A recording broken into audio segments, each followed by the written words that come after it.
not supposed to be in that place at that time period with those people.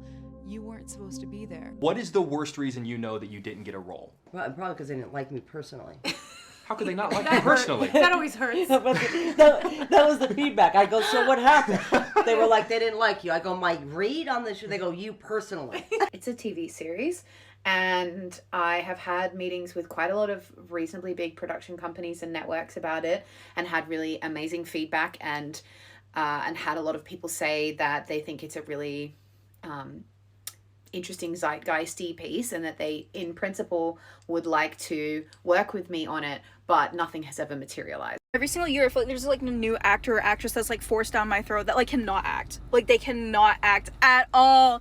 And you're nice and you're nice and you're nice until you're a fucking raging bitch.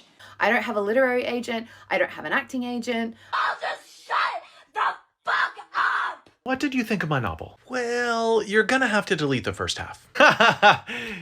Wait, you mean delete like throw it away? Look, I haven't had as many opportunities as I probably would have if I had an acting agent and a literary agent, but I'm happy, and I've been happy with the way that things are going, and I'm always happier not being represented by somebody who tells me to starve myself. Are you holding these studio execs at gunpoint? Because there is no way you're still getting casted in things. And they'll be like in multiple movies every single year, all like the press about them, and they like cannot act. You do not get angry over things you do not care about. So there's a moment, there's an alchemical moment in anger where you stop seeing the thing you're fighting against and you start seeing the thing you're fighting for. And in that, anger becomes passion, becomes clarity, becomes commitment, becomes a greater vision.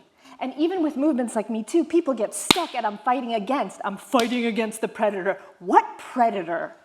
I am going to make this video and pin it to the very top of my profile, so that if you are, I don't know, a casting director, a producer, director, a talent agent, a literary agent, development executive, commissioner, whoever you are, and you've Googled me, and you come up with my TikTok profile, that hopefully you'll see this first and foremost when you open my page, and you can watch this. A producer said to me, "Take your clothes off."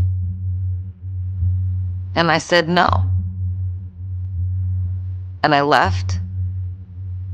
And they told me they were gonna burn all my music.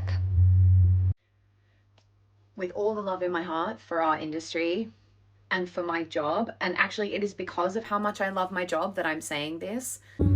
I understand this Me Too movement. I understand that some people feel really comfortable with this, and I do not. I do not ever want to face that person again. There is no threat of unemployment,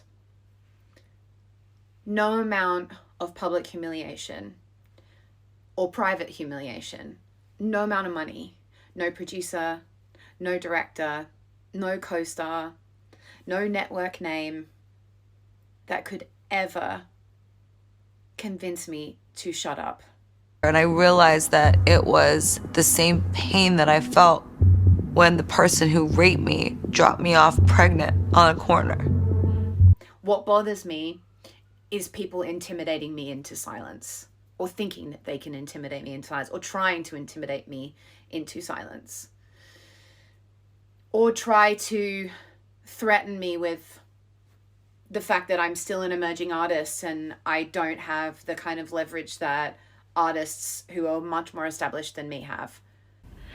You can come back from things like that, but when it hits you really hard, it can change you. I had a total psychotic break.